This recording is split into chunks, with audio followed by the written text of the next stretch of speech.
अस्सलाम वालेकुम my YouTube family, welcome back to my channel. कैसे हैं आप सब? उम्मीद है कि सब ठीक ठाक होंगे और बहुत खुश होंगे। आज मैं बात करूँ जी रमज़ान की तैयारी पे। तो मैं जिस रमज़ान की तैयारी की बात कर रही हूँ ना, उसमें आज कोई रेसिपीज़ नहीं है, कोई मील प्रेप नहीं है, बल्कि उस रमज़ान की तैयारी की बात कर रही हूँ जो हम अपनी जिस्मानी और रूहानी तौर पर करते हैं।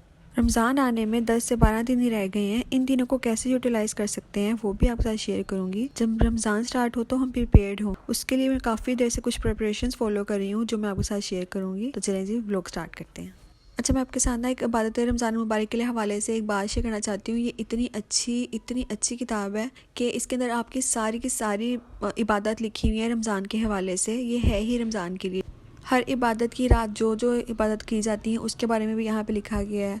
और पहला रोज़ा ये देखिए लिखा है रमज़ान मुबारक की पहली शब की इबादत, वो सारी इबादत लिखी गई है। और जब रमज़ान मुबारक की पहली शब की भी बहुत ज़्यादा अहमियत है, जो इसकी उसकी पढ़ाई भी यहाँ पे लिखी गई है। आसमान की तरफ देख के जो पढ़ना है आपने, और पहला रोज़ा, पहली सहरी, और उसके बाद जब आपका फ़जर की अज़ान होती है, ज़ोहर की अज़ान होती है, असर की, मतलब कि हर नमाज के बाद के जितने भी वजीफ़े ना वो साथ साथ लिखे गए हैं। तो आपको कोई भी टेंशन की ज़रूरत नहीं है कि मैं क्या इबादत करूँ, मैं क्या इबादत करनी चाहिए मुझे रमज़ान में। इस बुक में हर चीज़ है, हर नमाज के बाद की इबादत लिखी गई है। दूसरा रोज़ा, तीसरा रोज़ा, चौथा रोज़ा, सलात तस्बीह की पूरी डिटेल लिखी गई है। मतलब कि जो जिसको नहीं भी आती है वो इसके साथ इसको देख के पढ़ सकता है।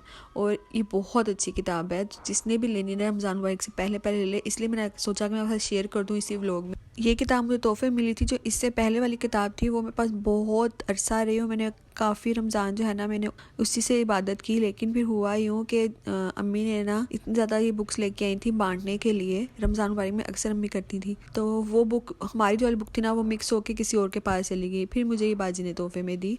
और ये है मेरा फेवरेट पंसूरता। मतलब है कि मुझे जहेज़ में मिला था, मेरी मम्मा पढ़ती थी ये, और फिर उन्होंने मुझे दे दिया था। और तब से मैं ये पढ़ी हूँ। आपको अब की हालत भी देख रहे हैं। और ये बहुत अच्छा है। पंसूरता तो हर किसी के पास होता है। मतलब कि अगर आपने एक दफ़ा पकड़ा हो ना, तो आप इसमें 5 सूरतें पढ़ ही लेते हैं। सूरत मुल्क, सूरत मुज़म्मिल, सूरत वाक़िया, सूरत रहमान और सूरह यासीन। अगर आपको भी पसंद आई है तो आप भी आराम से इसको बाज़ार से बाय कर सकते हैं, स्क्रीनशॉट ले लें। तो चलिए जी अपना काम स्टार्ट करते हैं अब। रोज़ मैं अपने आप को एक टास्क देती हूँ कि आज मैंने वो कंप्लीट करना है। तो आज मैंने टास्क रखा था कि रमज़ान से पहले पहले ना मैं ये जानमाज, टोपी, तस्बीह और रामज़ के गुलाफ वॉश करके ड्राई कर लूँ। तो आज मैंने ना सबसे पहले यही काम किया। मैंने कहा चलो तस्बीह सारी धो लेती हूँ। हाँ जी, मैं तस्बीह भी धोती हूँ, क्योंकि अक्सर जो है ना हम इसको इग्नोर कर देते हैं, लटकी रह जाती हैं कहीं ना कहीं, जो वैसे मैली हो जाती हैं डस्ट की वजह से। तो अब मैंने जो है ना इसको सर्फ डाल के, पानी में डाल के थोड़ी देर के लिए ना इसको भिगो के रख दूँगी। आपने कोशिश करनी है कि आपने ये काम किचन में करें, क्योंकि पाक साफ जगह यही होती है हमारे घर में।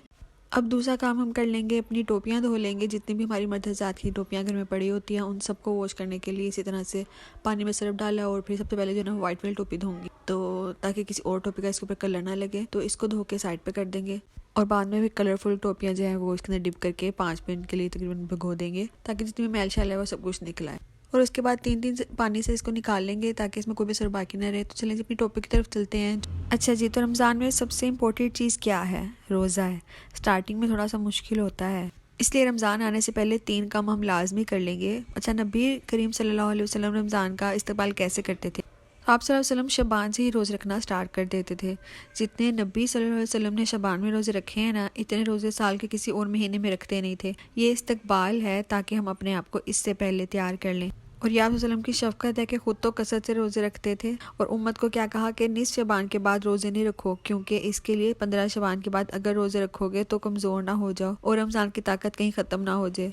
रमज़ान की दूसरी सबसे बड़ी इबादत है तरावी। तरावी में कुरान जी की तिलावत होती है। तो रमज़ान आने से पहले पहले तहज्जुद का एहतमाम शुरू कर दें और तिलावत की कसरत शुरू कर दी जाए।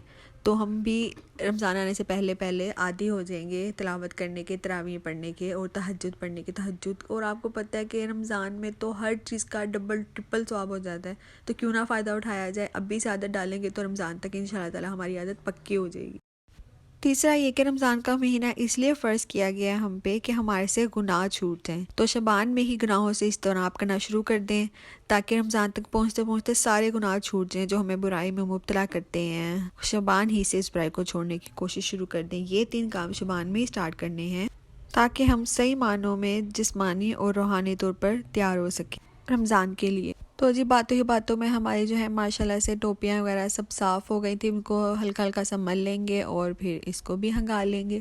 और हमारा ये काम तो हो गया है, शुक्र अल्हम्दुलिल्लाह डन। अब हमने जान माज अपनी सारी की सारी धोनी है। और जानू माज तो मैं ऑन एंड ऑफ धोती रहती हूँ, जब भी मुझे लगे ना कि मैली मैली हो रही मैं साथ साथ धोती रहती हूँ। और जान माज मेरी इतनी गंदी नहीं है, फिर भी मैं ना उनको एक दफ़ा अब वॉश कर लूँगी और एक बार रमज़ान में भी वॉश करूँगी, मेरी आदत है। और रमज़ान में कहते हैं ये सब चीज़ें वॉश करने का डबल सवाब मिलता है, तो आप लोग रमज़ान में भी एक बार ये लाजमी कीजिएगा। तो इसको बस धूप में डाल दिया था और अब जो है मैं जान नमाज धो लूँगी। कोशिश करें कि जान नमाज भी जहाँ पे आपने धोनी हो ना वो जगह भी आपकी पाक साफ़ हो। और ख़ास तौर पे जिस बर्तन में धो रहे हैं, मतलब कि मैं ये बड़ा टब जो है ना सिर्फ और सिर्फ इसमें मैं कंबल धोती हूँ, अपने बड़े वाले कंबल, या फिर जान नमाज धोती हूँ। ये टब इसीलिए मखसूस किया गया है। तो आप भी जब भी कोई भी इस तरह की जान माज वगैरह धोएं तो आप भी कोशिश करें कि किसी भी टब में इस्तेमाल करें जो टब आपका पाक साफ़ हो, और वो सिर्फ इसी पर्पज़ के लिए रखें उसको। ये बहुत छोटी छोटी बातें जो हम अपने बड़ों से सीखते हैं, अपनी माँ को करते देखते हैं और फिर आगे हम वही अपने बच्चों तक पहुँचा रहे होते हैं। हर बात ज़रूरी नहीं कि कह के बताई जाए, कभी कभी हमारा जो हम कर रहे होते हैं ना हमारे बच्चे देख रहे होते हैं और वही वो फॉलो कर रहे होते हैं। तो जो हमने अपनी मम्मा को हमेशा इस्तेमाल करते देखा है रमज़ान का, वही आज हम अप्लाई कर रहे हैं। तो 2 बार मैं सरफ से इसको निकालूंगी और उसके बाद 3 बार पानी से हंगालने के बाद मैं कंफर्ट डाल दूंगी ताकि जान माज सॉफ्ट सॉफ्ट हो जाए और प्यारी सी खुशबू आने लगे।